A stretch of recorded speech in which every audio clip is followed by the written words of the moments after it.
weeks, we've been tracing the development from 19th into 20th century empiricism of the positivist movement with its insistence that all knowledge claims must meet the standards of what is supposedly empirical science. And in a real way, this crests in logical positivism. We've commented about some of the things which led to the demise of logical positivism, and one of them was the rise of ordinary language philosophy as distinct from ideal language philosophy. That is to say, the ideal for Russell, and some at least of the positivists, was to couch our knowledge in language that is free from all loose connotations, because the symbols are defined with reference to explicit empirical points, and to show the interrelationships in terms of formal logical inference. And so the use of symbolic logic was the sort of ideal language of a formal logical sort. Well, that, as I say, led into the logical positivist movement, and the ordinary language movement, the later Wittgenstein and others we'll be talking about today, reacted against that, insisting that ideal language is far too reductionist. You remember Quine objected to the reductionism. It's far too reductionist. The fact is that language in its ordinary usage performs many different kinds of tasks, not just the analytic and descriptive of empirical data tasks. And so the appeal then is to the much greater variety of language uses. Now, at first, that's not an easy notion to get a hold of, so I think it might help if we start with a particular example, namely the debate over religious language, which we can get into through the unfinished part of our agenda in Ayer's Language, Truth and Logic, where you recall last time in commenting on Chapter 6, Ethics and Theology, we succeeded in talking about his treatment of ethics, but not his treatment of theology. Well, it's a very straightforward account that he gives, and you can sum it up as follows, if you like. That in view of the verifiability criterion for meaning, for factual meaning, the proposition that God exists is not factually meaningful, because it's not empirically verifiable, directly or in principle. God is not a sense object. In fact, the term God is a metaphysical term, meaningless, because it has no empirical reference. There is, therefore, no factual meaning to any talk about God. So all theological language about God, all theological language is devoid of factual meaning. Now, the consequence is not that he is an atheist or an agnostic. The consequence is that theism, atheism, and agnosticism are all equally meaningless. They don't assert anything. That is to say, anything that's factually meaningful. The consequence is that there is no logical conflict, really, between religion and science, because science asserts things, but religion doesn't. So how can there be any conflict? And the outcome is that religious experience can provide no evidence, because religious experience is talking about psychological states, language about religious experience, talking about psychological states, which can be empirically described, but talk about experience as such does not give us empirical reference to God. And he talks about the way in which the mystic, in classic ways, has talked of God as inscrutable, indescribable. We can only speak of God by way of negation. So no factually meaningful theological language. Now, that was Ayer's account, and it was sort of reiterated in 1944 in an article by John Wisdom called simply Gods. It appeared in one of the British journals, the Proceedings of the Aristotelian Society, in which he said that discussion of gods, that sort of language, is more dealing with people's feelings than with facts. More with feelings than with facts. Has no empirical reference. Now, it was John Wisdom's article which therefore triggered a discussion that has become quite famous. I believe it was originally on BBC, and the pieces have been printed and reprinted again and again. You find them in all sorts of philosophy of religion anthologies. But what was involved in this university discussion, or what was being discussed, was the topic theology and falsification. Theology and falsification. And you can see, obviously, the empiricist criterion of meaning that underlines this. Now, there were three people involved in the discussion. One was Anthony Flew, and I've put their names on the board so that you can catch them. One was Anthony Flew, who, in order to try and make sense of the way in which a believer talks of God to a skeptic, told a parable of an invisible gardener. An invisible gardener. That is to say, some explorers come across an area where there is a piece of land surrounded by a wall or a fence or something like that, and is plainly being cared for. It's cultivated. It's been weeded. It's been, in a word, gardened. And so they want to see who it is who's doing this. And they can't find anybody. They hang around and nobody appears. And so they start talking to themselves about an invisible gardener. This is the explanation they come up with.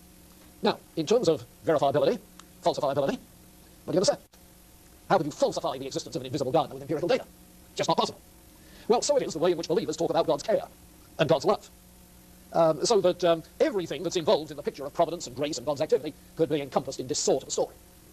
It's not empirically verifiable, but lo and behold, those explorers find it very, very meaningful discussion. The second participant was R.M. Hare. are in here. And he comes closer to wisdom's emphasis on religious discussion as simply expression of feeling, perhaps existential feeling, but feeling nonetheless, in his story, the story that he tells of an Oxford Don, an Oxford professor, who has a certain blick. Now, a blick is an irrational kind of hang-up. It's something he's convinced of. A feeling he has, in this case, the feeling that somebody is trying to murder him. And that governs all his behavior. He's always watching out. It explains the way in which he behaves. You can see the Invisible Gardener was an explanation of certain things. But now here is talking of the explanation of an individual's behavior. The Invisible Gardeners were sort of detached observers. But this Oxford Don is very much involved. He cares. This matters to him intensely. It's more of a matter of religious concern here. Now, of course, what he is saying is not an empirically verifiable or falsifiable assertion. So it avoids the... so it is subject to the criticism of the logical positivist. And yet, here it is. That doesn't dissuade him. The professor has a blick. Well, the third individual is Basil Mitchell, who was himself a theologian of Oxford. Basil Mitchell, who told another parable, another story of the stranger, the story of the stranger.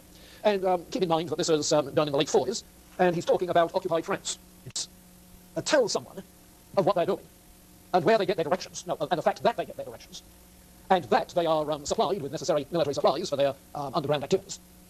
And they explain that they're doing this because a stranger had come, a stranger who had told them to fight against the evil occupiers, that he would provide them with the means, and that he would come again to achieve the complete victory.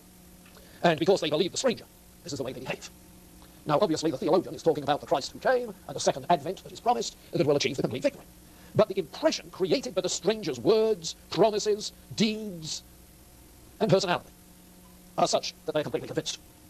So even though their account of the stranger is not amenable to empirical verification or falsification at this juncture, it certainly explains their behavior. So what you have then in these three cases is a story that is told to explain beliefs and behaviors of religious people. A story that is not empirically verifiable, though you might notice that the story about the stranger is amenable in principle to future verification. What John Hick later on was to call eschatological verification. Verification in principle in that way. Okay. But the point is, in all three of these accounts, that there is a much looser use of purportedly factual language. In all three cases, there is language about either a gardener or a stranger or some would-be murderer, you see. In each of these cases, there is factual statement being made that is not capable of passing the logical positivist criterion. And this discussion was widely accepted as the stimulus to ongoing debate. It was representative of the ordinary language view that the positivist criterion is too reductionist, too narrow. There are much broader uses of language, even factual language, than the positivist is able to account for. Now, some of the other views which developed in the following 10 years on through the 50s, in fact, this was the issue in philosophy of religion throughout the 50s, until the 60s began to pose other questions. Some of the other views are rather interesting. There was a Cambridge professor by the name of Braithwaite who said that religious language is simply about our moral commitments. I remember hearing him speak one time in which he said that when he goes to church and recites the Apostles' Creed, I believe in God the Father Almighty, what he's really doing is just committing himself to a certain way of life. Not to the truth of the propositions on which the way of life traditionally has been grounded, but simply committing himself to a certain way of life. Taking, if you like, a Kantian view of religion as being a symbolic expression of moral obligations. Alistair MacIntyre, I guess the same MacIntyre that we now hear of in terms of virtue ethics and so forth, who's now at Notre Dame, Alistair MacIntyre was then a young Scotch-Irish professor, and he tried to maintain that religious language is itself a distinctive language game. That is to say, religious usage are distinctive from all other uses. Cannot be reduced to moral language, cannot be reduced to metaphysical language. He called it idiosyncratic. And so what he was arguing for was an idiosyncratic platitude. And of course, if religious language is idiosyncratic and has no empirical ingredients, then it's not amenable to any kind of empirical evidence. You might be quick to realize that he was coming at that juncture with a Barthian kind of theology, in which natural theology and any kind of rational evidence for the existence of God simply wasn't kosher. And so the idiosyncratic platitude was sufficient. Now, it's in this same context, however, that another individual, Paul Van Buren, who was then, I think, at Temple University, published a book called The Secular Meaning of the Gospel. The Secular Meaning of the Gospel, which launched the death of God theology, as it was called in the late 50s, early 60s, the death of God theology. His point was that in a secular age, a secular scientific age, we have to make new sense out of religious language. We have to make new sense out of religious language. God language, in its traditional supernaturalist sense, its metaphysical sense, God language is a dead language that has no meaning in a secular scientific age. Why not? Because anything that has factual meaning is amenable to empirical verification. So on the basis of the verifiability principle, he was saying that God is dead. What he meant by that is that God language of a traditional sort is a dead language. has no meaning. And the kind of meaning, therefore, that we make of the gospel is essentially that of some sort of secular humanism. It's a language that veils other commitments and concerns. Well, a whole variety, then, of alternatives were explored, and by the time you get to pretty well the late 50s, logical positivism seems to have crested, be declining, and philosophy of religion is coming back in as completely kosher.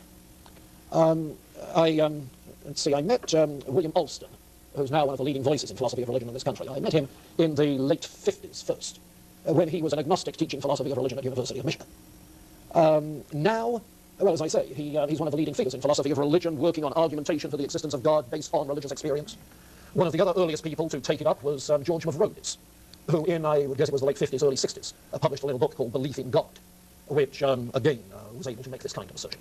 So the renewed surge in philosophy of religion began in the late 50s, in the early 60s, and now, as most of you know, has reached perhaps its largest crescendo since then, with work not only in philosophy of religion, but in philosophical theology, and nobody thinks I'm saying that it's meaningless because it's not empirically verifiable.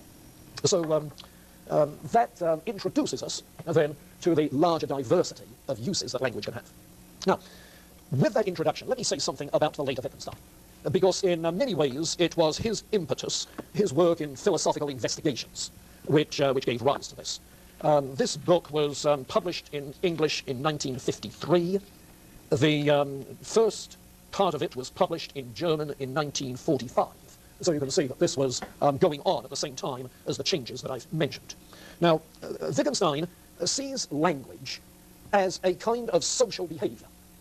That is to say, language is not simply tied to two functions, cognitive and emotive, the way the positivists have said, but it rather is a social phenomenon that is used in all sorts of different ways. There are various forms that life takes, that human life takes.